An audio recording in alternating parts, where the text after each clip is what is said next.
Amazing. So as I said, we're going to get through all this, and with some time for question and answer, I'm also going to share a mindful eating guide with you guys that you can download for free if you want to take a look at that. And as I said, if you have any questions, go ahead and either type them in the chat now or save them, and we'll go through them at the end. So I have a question for you that I am going to ask for a response via the chat, please. What are you most looking to learn or get out of this webinar? What would you like to walk away with today?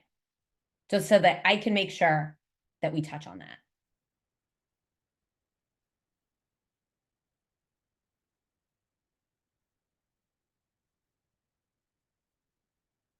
I'll give everyone a second to answer.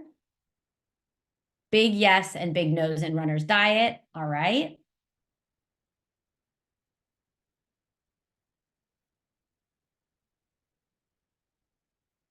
Anyone else? Specific endurance athlete nutrition. What best to eat before a race? All right. Cool. Let's see here. We have do's and don'ts. What best to eat before and after workout, how to make a schedule before, during, and after race, and day after race. Cool. So some of that we're going to touch in the Q&A, and some of that I have in the sort of nutrition portion of this workshop. And so when we talk about nutrition for runners, I imagine that many of you already have some experience as far as what nutrition is. You probably know if I talk about macronutrients, micronutrients, and hydration, most of you probably have an idea what I'm talking about. If you don't, please let me know. I obviously don't want to assume anything here. So if I say macros, micros, and hydration, and you're like, I have no idea what you're talking about, please let me know in the chat. Otherwise, I'm going to assume that we kind of have a little bit of this background here. And really, when we talk about, oh, sorry, that skipped a slide. So when we talk about nutrition for runners, we want to make sure that we are getting sufficient macronutrients. So we're getting in sufficient protein, fat, and carbohydrates. And depending on whether you are a more endurance runner or whether you tend to run in shorter runs or whether you're more, just a recreational runner, the amount of fat and carbohydrates is something that we can play with. However, we do want to make sure that the amount of protein is pretty consistent. That's not something that I would really recommend playing with or adjusting. Generally, what we'll aim for is a baseline of protein. The most recent recommendations, especially when we are looking at maintaining muscle mass, are around 0.7 to 0.8 grams per pound of body weight, which I have that in pounds. I know I should be thinking in kilos. So it is about around 1.4 to 1.6-ish grams per kilo. That is a little bit different than what some of the other recommendations you may hear are. And that is because this is based on the most recent research. There's been a lot of debate here and there on optimal levels of protein, especially depending on different sports. And this is really sort of the most updated research based on a recent meta-analysis, especially for maintaining and even potentially building more muscle, which we know is really, really important because we want to be strong. We want to have endurance. And then as far as fat and carbohydrate intake, that is going to be a little bit personal to the individual, but also it's going to depend on whether you are a true endurance athlete or whether you are looking at more short sprints or shorter runs.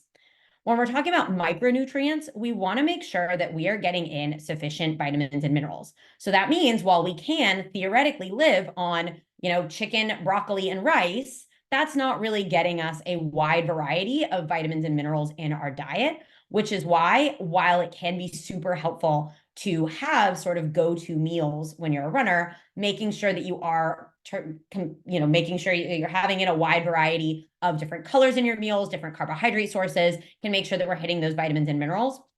And then when it comes to hydration, we want to make sure that not only are we getting insufficient water intake, but especially for our longer runs, and many of you may already know this, we want to also make sure that we have a decent level of electrolyte balance. Not quite as important in the winter months, but definitely very important in the summer months. And one of the things that I really like to focus on with clients is balanced meals and looking at how we can use more of a visual guide, whether it's just looking at what's on our plate, or using what I like to call common sense nutrition to make sure that we are getting in a decent amount of carbohydrates, protein, veggies, and fruit, and healthy fats in our diet. So for some people, balanced meals are going to look something like this. Let's say we are just a casual runner, recreational runner. I like to go out for, a couple kilometers, a couple times a week. We may be looking at a plate like this. However, if we are training specifically for performance or we tend to do longer runs, we may see that breakdown change a little bit. And you'll see here, I say, if you're training for performance, your meals may look something like this or like this. And that's because different individuals are going to prefer using a little bit more fats for fuel. Other people are going to prefer carbohydrates for fuel, especially depending on the length of your run. So I'd love to hear in the chat, how many of you are using a similar guide? So visually looking at my plate, seeing what nutrients are on it as a guide for your nutrition, or if you're using perhaps like macro counting or something else, I'd love to hear that in the chat as well.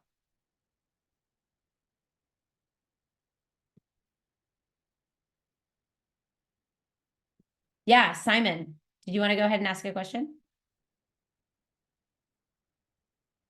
I saw a raised hand there. No, okay. I just... A visual guide. Okay, cool. All right. All right. So I want to talk a little bit about pre-run fueling. And this is, I'm going to keep this fairly basic just because we don't have a ton of time here. But if we have any more specific questions, again, at the end, please go ahead and let me know. And I will do my best to answer, keeping in mind that I don't know you personally. And so it's hard to make personal recommendations without a good amount of information about who you are. So these are more general recommendations. When we're looking at a less than 45-minute run, so we're going out, casual run, get our legs moving. It may be a run that we're doing for pacing, but it is less than about that 45 minutes. We want to go for something that's easily digestible around 30-ish minutes before, or we can go for a full meal anywhere from an hour to 2 hours before. And again, that's going to depend a lot on your individual digestive system. And the reason I say this is because I can imagine all of us have had those runs before where you're out, you're running, and you're like, oh, something is happening with my belly. I think we've all been there where you're at and you're like, I need a bathroom right now. And so this is where, when I say easily digestible, we're looking at something that isn't incredibly high in fiber. It isn't incredibly high in fat. We don't necessarily, like if we're going to go lift weights, maybe I would encourage something that's quite high in protein. If we're going to go out for a run, we may be looking at something like, a piece of toast with some butter and jam. We may be looking at something like, a bowl of cereal. That for less than a 4 to 5 minute run is probably going to feel pretty good. And I highly recommend experimenting. I think if you've been running for a while, you probably have a pre-run snack that you're like, yep, this works for me. This is good. I like it. When we're looking at more than 45 minutes, that's where personally, and this is sort of my personal philosophy, I like to believe that the ideal is to be actually having a full balanced meal anywhere from 1.5 to 2 hours before, and really fueling ourselves up, because if we're going for a long distance, we're actually going to be using quite a lot of fuel. I imagine many of you also will be using, if you're going for longer runs, you'll be using things like gels. Some people, I really like to recommend also sometimes even things like gummy bears and gummy candy. It can be quite easy and a little bit cheaper than gels because they are a quick digesting carbohydrate. But for those meals before a 45-minute run, we do want to make sure that we're getting in some protein and that we're getting in a good amount of carbohydrates and fat. And then again, depending on your individual digestive system and preference, we want to make sure that, yes, we are getting in quite a bit of carbs, but for those longer training runs, our bodies can actually use fat for fuel as well. So that's on pre-run fueling. And then as far as hydration, for me, one of the simplest ways to make sure that we are hydrated is simply to look at what color is my pee. It sounds like so easy. Some of you may have heard this before, but we want to be aiming for pee that is light yellow. If our pee is clear, our electrolytes are out of balance. If our pee is sort of like a light yellow color, we're hydrated. We don't want to be overhydrated. We also don't want to be underhydrated. And so this is something that if you are looking like, how do I gauge my hydration? Take a look at your pee. When we are looking at longer runs, like those over 45-minute runs, adding in about an extra half liter or so of water leading up to the run and then sipping water every 20 minutes or so would be sort of a general recommendation. But again, that may change depending on whether, how much you sweat, et cetera, et cetera. Post-run refueling, and let me know if I'm going too quickly with any of this. So post-run refueling, if it's a less than 45-minute run, come home, have a balanced meal or snack. We got some proteins, some fats, some carbs in there. Go on with the rest of your day. If we're talking about a longer run that we do need to be specifically refueling for, we want to be refueling with a higher ratio of carbs to protein. So that is like a 3-to-1 or 4-to-1 ratio. And we're talking about grams. So if you are someone that likes to use that balanced plate method, you don't necessarily want to be counting out your food, totally get that. We want to be looking at, if we have, for example, a quarter plate of protein, we want to have about double that. So about half a plate of carbohydrates if we're looking for a really long run and we're trying to make sure we're refueling for performance. And then again, hydration, it looks like I unfortunately copied and pasted there, but the same rule applies. If we get home from a run, we go pee, and we are seeing that our urine is quite dark, that is a sign that we are already dehydrated, and it's a great piece of data to use for our future runs. We say, hey, I didn't drink, X amount before I left out on this run and I got home and I was dehydrated. That's such a good information for you to actually say, great, this is how I'm going to adjust my run for next time. So let's go ahead and move on. I do want to talk about running and hunger. So I'd love to hear from any of you in the chat how, or if you have noticed that your hunger cues change or your feelings of hunger change depending on if you've been running more, if you've been running less, maybe you notice you're not hungry after runs. I'd love to hear any of your experience around hunger and running.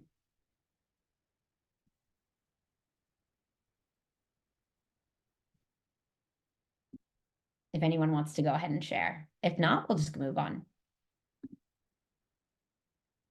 We've got, I'm hungry all the time since I'm running 3 to 4 times a week. Yeah. So the reason why I wanted to include this here is because there's actually been some really interesting research around hunger and exercise and how exercise affects our hunger cues. And I wanted to bring this up because it's really common for individuals to not necessarily be as hungry right after a run. But then if we don't refuel within that sort of like 30 to 60 minutes, often hunger will increase. So sometimes people will notice that, hey, I'll often hear, I don't feel that hungry after I finish a run. But if we don't refuel adequately, even if it is like liquid calories, like we're drinking a protein shake with some carbs in it, we can find sort of like rebound hunger popping up later in the evening. Andres has a question about the risks of overhydrating. Is it worse to overdrink or be dehydrated? Both are something that we want to worry about. And I can be honest with you, I don't know which one is worse. When we are extremely overhydrated, we run the risk of something called hyponatremia, I believe is the word. And so what that can do is that can actually make us feel weaker because we're basically imbalancing the salts in like the electrolytes in our body, the sodium levels in our body. But being dehydrated is also an imbalance of those sodium levels in our body. So ideally, we're kind of avoiding both extremes. And that's why I like to use the urine as a guide, because that's a pretty simple way to tell. So running and hunger, this is where it sounds like none of you have really experienced this, where you're not quite that hungry after a run. So I'm not going to go too deep into it here. I do know that Lisa had gotten a couple questions about this, so that's why I wanted to include it. We've got another chat. I'm not always hungry right after run. Yeah, Lisa. So, and this is something that the reason I wanted to mention it is sometimes when we are not hungry right after a run, we will avoid refueling because it's like, oh, I want to respect my body's hunger cues. Or especially if I'm talking to someone that is perhaps running or training for body composition change. So they're looking to lose body fat or change their body composition in any way, they'll say, hey, well, I'm not hungry, so I'm not going to eat. And then what happens is later on, our body reacts to that. It's a sort of like rebound hunger. And so ideally, we are eating something after a run, whether we are hungry or not. And again, liquid calories can be really helpful here. Protein shake and some carbs, or even something that is like less nutrient dense. So I personally really love a bowl of cereal because you can get a lot of carbs in there. It's pretty tasty and it's not very hard to eat, especially if you're eating like a delicious sugary cereal. Yes, I'm a nutrition coach recommending sugary cereal. People always find that funny. But I think that this is one of the moments in which I wouldn't necessarily recommend respecting hunger cues if you are not hungry after a run. We don't need to be force feeding ourselves, but we do need to make sure that we are refueling.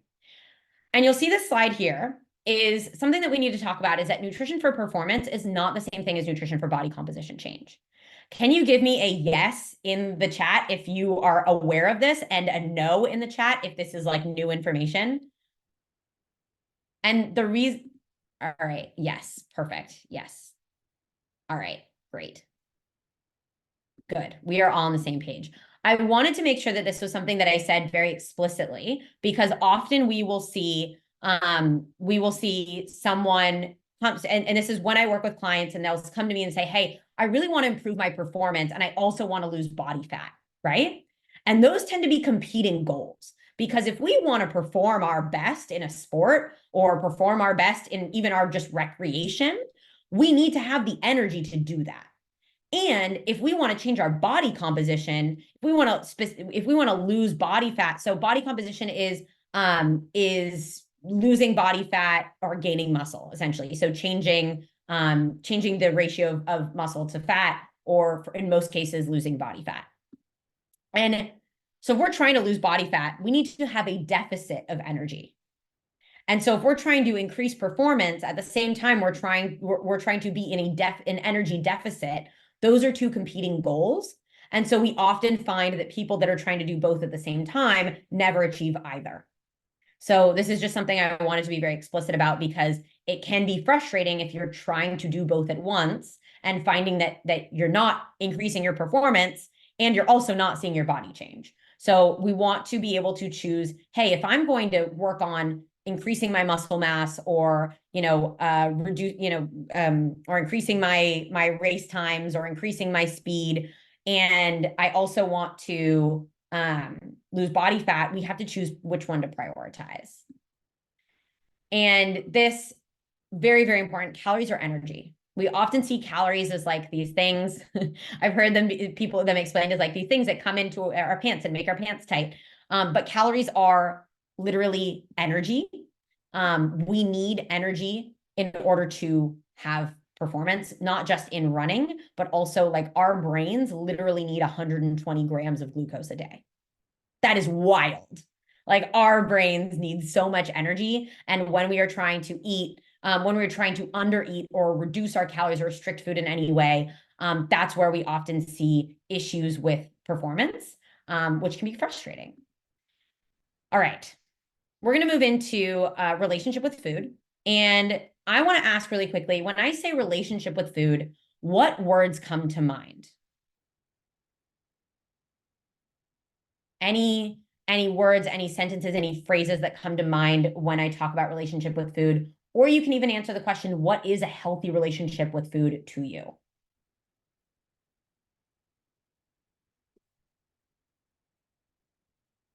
All right. So Andres says obsession disorder. Yeah. So we often hear that in the context of a negative relationship with food, right? We'll hear, hey, I have a difficult relationship with food. Yeah. I basically, for fueling, not saying this is a healthy relationship with food, eating the food you like, definitely part of a relationship with food. Yeah, so we have both sides here, right? Where we have sort of a challenging relationship with food, can be like food is on our minds a lot. We can have a healthy relationship with food where it's not necessarily on our minds a lot. And I wanted to share some green flags and red flags. And then we're going to talk about some of my tips for maintaining or improving your relationship with food. So when we look at sort of green flags for relationship with food, eating mainly for physical reasons, and I say mainly because it's totally cool and actually quite healthy to sometimes eat something just because it's delicious, or to eat something because your mom made it for you and you want to honor the fact that she wants to give you something tasty. When we do that all the time is when it becomes a problem. But doing that sometimes is a totally normal part of a positive relationship with food. We want to be aware of, but not obsessed with nutrition info. So if we are going to the grocery store and reading every single package over and over and comparing things for like, this is 5 calories less, that's not a healthy relationship with food. And it's likely taking up more space than it needs to in your brain. We want to be able to eat without feeling guilty or ashamed for what we've eaten. And this is an important one because I work with a lot of individuals that struggle with emotional eating. So we want to be able to process and regulate emotions in other ways besides food. And because I'm talking to a group of runners here, I also want to say that we want to be able to process and regulate emotions in other ways besides needing to exercise. And I say this because sometimes we say, hey, running is my therapy, or, I'll hear often, I work with a lot of individuals that lift weights, lifting is my therapy. And the way that I like to frame it is these things can be therapeutic, but they are not a substitute. Similarly to eating is not a substitute for expressing or regulating our emotions in a healthy way. We also want to be able to enjoy food without overthinking our food choices. We want to be able to respect our fullness cues and stop eating when full, even if there's food on the plate. And we want to enjoy food for many different reasons, not just food being fuel. And I did see in the chat, someone says, I eat mainly for fuel. That's not necessarily a bad thing. Some people simply don't get a ton of pleasure out of eating. And it's simply, hey, I do this to keep myself alive. And that doesn't necessarily signify a negative relationship with food. But if we are only choosing foods because, this is going to fuel my run, and that leaves us feeling guilty or ashamed, that's when we have some issues that we want to work on. And some red flags. If we often eat for emotional reasons, we struggle to stop eating when we're full, we're maybe chronically dieting, we feel guilty or ashamed for food choices, maybe we're obsessed with calories, nutrition data, or macros, we need to have full control over food at all times. We might swing between undereating and overeating, and even potentially struggling with binging or restriction. And these are all things that I would highly recommend reaching out for help. If you have any questions, if you resonate with any of this and you want to chat with me, I will drop my Instagram in the chat when we're finished. And please reach out. I'm happy to chat with you about any of these struggles if these resonate with you. And I want to talk about how we can improve our relationship with food. And I really like to frame food as food is fuel and rather than just food is fuel.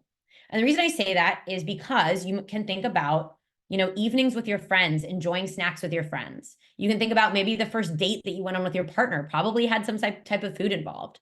Holidays, experiences that we share with others. Food is woven into our culture and our society in so many ways. And that's okay. That's a good thing. And it's not necessarily something that, even as individuals that eat for performance, that's not necessarily something that we want to limit food to only being fuel. I also like to encourage practicing food neutrality. So you'll often hear people say, this food is good, or this food is bad, or this food is healthy or unhealthy. And in the way that I work in my philosophy, all food is just food. Some foods are more nutrient dense. Some foods are less nutrient dense. No food is good. No food is bad. And the reason being is that when we label foods as good or bad, we can often drive that guilt or shame when we eat them. And that in itself is an added sort of mental load that we don't need. When we can see all food as neutral, it can really help us let go of that guilt or shame around food.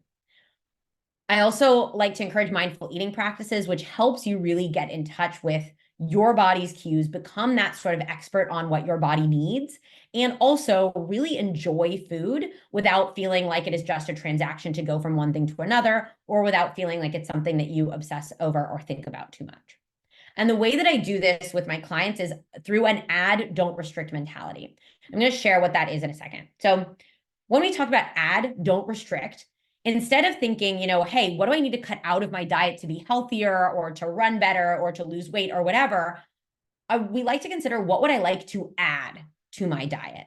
And so this might be, hey, I'm a runner. I would like to add more, whole grains, or I would like to add more quick digesting carbs. Maybe you're someone that tends to eat sort of like the same meals on repeat. Maybe I'd like to add some color to my meals. And I also like to encourage this when we are incorporating what I like to call, instead of good foods or bad foods, more fun foods. So for example, pizza is a fun food. Like pizza is something often happens in social environments, often something that we do with like friends or family, or something that we do on our own. And unfortunately, it's often seen as something as like something we have to earn. With this mentality, the add, don't restrict mentality, we look at, hey, if I'm eating pizza, what can I add to it to make it more nourishing or to make it more of a balanced meal? So pizza is just fat and carbs with a little bit of protein in there from the cheese. So we could have a side salad with it, and it's easily a balanced meal. If we would like to eat some cookies, it might make sense, hey, I'm going to have some cookies with some Greek yogurt and some fruit. We've now taken something that is quote unquote like a fun food and we've added more nutrients to it rather than saying, oh, I need to cut these foods out altogether. All right. I know we are coming up on time here. We're just going to go really quickly through mindful eating. And so I'm actually going to skip through this question. I am curious to hear when you think of mindful eating, what do you think of? And so if you want to type that in the chat, go ahead and type it in. I'm going to keep talking. I think I have 3 more slides for you, and then we'll go into Q&A. But I'd love to hear what your understanding of mindful eating is as we go into this. So when we talk about mindful eating, we want to understand, I think I mixed up these slides here. Yes, I did. So what is mindful eating? Mindful eating is something that my slides have cut out. So mindful eating is the act of being present while we eat without judgment. And this is really important because often we will rush through meals, we will work through meals, we will eat on the go, we will eat while we're distracted, we will eat while we're watching TV, we'll eat while scrolling on our phone. And mindful eating is incredibly important because it can help us with things like this. So mindful eating can increase our body satisfaction. So how we feel about our bodies can increase when we eat in a mindful way because we are more connected to our bodies. It can increase our enjoyment of food. If you're anyone that struggles with digestive issues, so maybe you feel bloated, sometimes maybe you eat and you feel like food sits heavy in your stomach, maybe you deal with gas, maybe you deal with heartburn, mindful eating practices can greatly improve our digestion without having to take any pills or any supplements or anything. And we're going to talk about how we're going to do this in a second. It can increase our overall well-being because it is a way of practicing mindfulness, which can slow ourselves down, help us be more present. And it is really helpful for connecting with our hunger and fullness cues. And mindful eating is also associated, if you are someone that tends to like graze or snack randomly, mindful eating is it tends to decrease mindless eating, it tends to decrease overeating, decrease emotional eating, and decrease food guilt and shame. So lots of amazing benefits from eating mindfully. And we are going to talk about how to do it. All right. So when I coach clients, I like to use what I call the SAS model of mindful eating, SASS. This is a framework that I made up. If you Google it, you're only going to find it on my website probably. And the reason why we want to approach mindful eating in this way is because mindful eating, as I mentioned, is about being present. And so I have sort of 4 steps that we can walk through in order to help ourselves be present during a meal. So the first thing is our self check-in. This is before I sit down to eat, sometimes even before I choose what I'm going to eat, can I check in with myself? Not just check in with my hunger, but also check in with my emotions. If I'm feeling stressed, it's more likely that I'm going to eat the meal quickly. It's more likely that I'm going to have trouble with my digestion. The state in which we eat a meal can actually change the way we digest it. So can I check in with myself and actually notice, hey, how do I feel? Can I pay attention? So can I aim to eat a meal without distractions? Maybe I take my phone and I put it in the other room, or I actually schedule out time on my calendar to be able to pay attention while I eat. We want to be able to use our senses. So often if we're on our phones, we're not even looking at our food. We don't smell our food. Sometimes we don't even really taste our food. And so in mindful eating, one of the things that I like to encourage my clients to do is look at their meal before they start. As you take that first bite, really let yourself notice the taste and the textures, the heat, the temperature of the food. Actually let yourself have an experience while you are eating. And the last one is speed. Aiming to eat our meals a little bit slower, allowing ourselves to chew. Many of us will put a bite in our mouths before we even chew and swallow. We are putting another bite in our mouths. letting ourselves fully chew our food, slow down a little bit, can really, really help with digestion. And this is important as well for runners because it is possible to have so many digestive issues as a runner. And so the speed at which we eat can make a really big difference in this. So that is all I have for you today. You should see another slide that says, if it lets me go to the next slide. All right, we don't have a next slide. It should say questions, and it doesn't, but that's okay. Any questions for me or anything you would like me to clarify, any reflections from the last 30 minutes or so?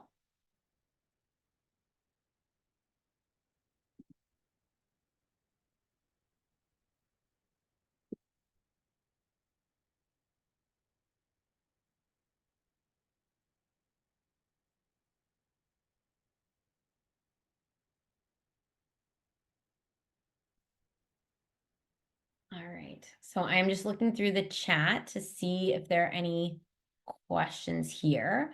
If not, go ahead and drop them in the chat. Or if I missed yours, copy and paste it. So have it below. Let's see. Is fasting compatible with a runner's need of fuel? That is a really fascinating question.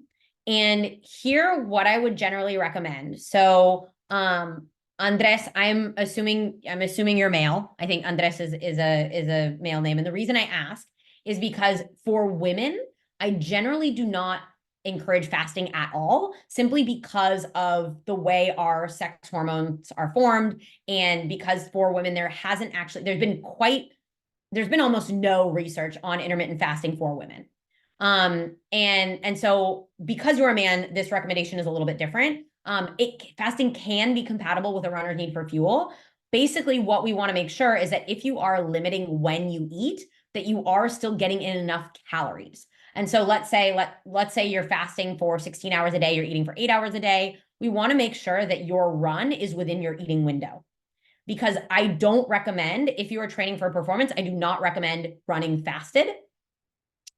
So what you could do, for example, let's say your eating window is from like noon to 8, maybe you run at 2 p.m. Maybe you have your first meal at 12, you run at 2 p.m., and then you have more food afterwards. Our bodies love to have energy in them. Some people do find that, training right at the beginning of the day works for them. My recommendation, again, is to aim to eat around your workouts. That said, I don't live in your body. So if you want to experiment with it, say, hey, I'm going to try eating before I start my meals for the day and see how I feel. And then compare it with, trying it with eating a meal before and eating a meal after. So I would say, is it compatible? It can be, but we want to make sure that you are getting in enough fuel and aiming to eat both before and after your workouts. So I hope that answered your question. So, all right, Kim's question, why do you feel hungry all the time if you eat something about every 3 hours? I get the feeling I'm always thinking about eating good and healthy food to keep me full, but a few hours later, I get that hungry feeling again. So normally a full meal will keep us full anywhere from about 2 to 5 hours. So it is normal to be eating something around every 3 hours. However, if you're noticing that you're thinking about food all the time, like let's say you finish a meal and you are thinking about food right after that meal, that's usually an indication of two things. One, you are either restricting, so you have sort of like shoulds and shouldn'ts of what you should and shouldn't eat, and you are thinking about food because you're restricting, it like cognitively restricting, so mentally restricting, or you're simply not eating enough food in your meals. So either you're not eating, enough carbs or enough fat, or just altogether your meal isn't enough calories. So I would say it is fairly normal to about every 3 hours to get hungry again. However, if you are thinking about food all the time, that's an indication that there's some type of restriction. There's some type of restriction happening there. Next question, when participating in ultra trail, when is the best time to eat something each hour and the same to drink water and energy drink? I can honestly say that is not my area of expertise. So I am not going to give you an answer there because I wouldn't be giving you a very educated answer. I can say that what is generally helpful for races is to practice. So if you are going to run something that is fairly close, so I know, for example, with like half marathons and marathons, you'll do that longer training run before you start to taper. And they're like, practice, see what works. You'll generally have an idea of what works for you in your longer runs, and simply expanding that into something like a marathon is helpful. Ultras are outside of my area of expertise. I apologize with that. Andres, is it okay to eat more even if I feel satisfied if I know I'm running later? I would be curious to know what you mean by is it okay? I think that's important to know. Like, is it okay health-wise? Is it okay for your performance? That I think that trying to understand, like, is it okay in what sense, would help me answer that question. Yeah. So if you want to, yeah, I would say, is it okay mentally? Yeah. I mean, if you feel satisfied, you'd like to fuel a little bit extra because you know your body feels good when you get in, a little bit of extra carbs. Yeah, definitely. I think one of the things that often happens is when we are fueling for performance specifically, we will not be 100% respecting our hunger and fullness cues, because for performance, we need to go a little bit above and beyond to make sure that we are fueled. Obviously, we don't want to be stuffed going into a run. And what I may recommend is, again, experimenting and saying, hey, do I feel better if I eat past fullness in this meal? Or do I feel better if I eat to satisfaction and then eat a small, easily digestible snack before I head out for my run? I really like encouraging people to use themselves as an experiment. You can take the guidelines and then try out what works, right? So for example, I can go do a workout after eating a full meal like 45 minutes ahead of time. Other people, if they eat a full meal and try to go work out, they will feel absolutely awful. And that is something that each individual needs to kind of do a little bit of experimentation for themselves. Yeah. Cool. Well, I have a couple of minutes. If there's any last questions, I have a couple of minutes to stick around. I'm going to link, I have a mindful eating guide. So that is a free mindful eating guide. And I'm also going to link my, my Instagram here. If you want to find me on Instagram, I post a lot about relationship with food. I post a lot about mindful eating. I also post about body image, and really mindset around food is a big part of what I talk about.